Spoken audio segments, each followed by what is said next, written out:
उद्धव ठाकरे आज अहमदनगर आणि संभाजीनगर दौऱ्यावर आहेत। शिर्डीमध्ये साई दर्शनानं ठाकरे त्यांच्या दौऱ्याची सुरुवात करणार आहेत। उद्धव ठाकरे शिर्डीमध्ये कोपरगाव, वैजापूर आणि पैठण दौऱ्यावर असून विविध कार्यक्रमांचं आयोजन करण्यात आलेलं आहे। साई दर्शनानंतर ते कोपरगाव इथं महाराष्ट्र राज्य जुनी पेन्शन संघटनेच्या अधिवेशनाला उपस्थिती लावणार आहेत। तर वैजापूर आणि पैठण इथं ते पक्षाचे कार्यक्रम आणि सभा घेणार आहेत। महत्त्वाचं म्हणजे या दोन्ही दौऱ्यामध्ये आगामी विधानसभा निवडणुकीच्या दृष्टीनं काही पक्षप्रवेश होणार असल्याची माहिती आहे। उद्धव ठाकरेंच्या अहमदनगर दौऱ्याबाबत अधिकची माहिती देत आहेत आमचे प्रतिनिधी कुणाल जमदार।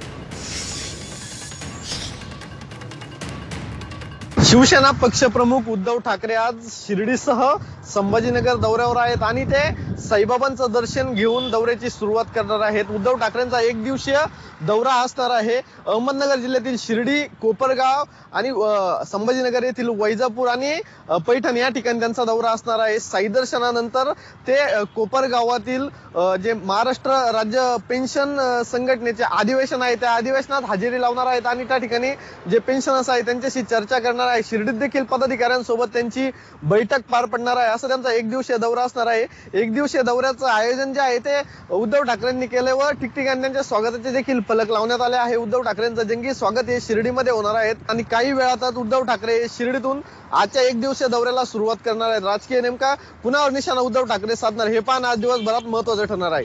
कुणाल जमदाडे, G24 तास, शिर्डी, अहमदनगर।